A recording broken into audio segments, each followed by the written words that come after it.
On top of each turbine is a box known as a nacelle. Attached to the nacelle are 3 propeller-like blades that connect to a rotor. Also on the nacelle is an anemometer to measure wind speed and direction.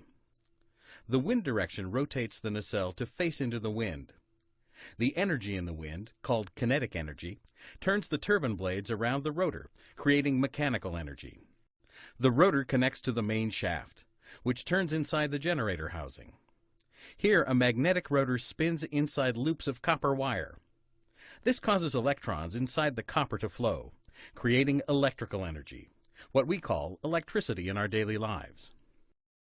For this wind turbine, a step-up transformer inside the nacelle increases the electrical generation from 690 volts to 3,400 volts.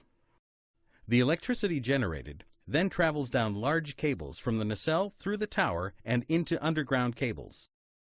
The cables take the electricity generated from all the wind turbines to a substation. Here, a step-up transformer again increases the electrical output. A transmission line connects the electricity output at the substation to the electrical grid serving communities throughout the region.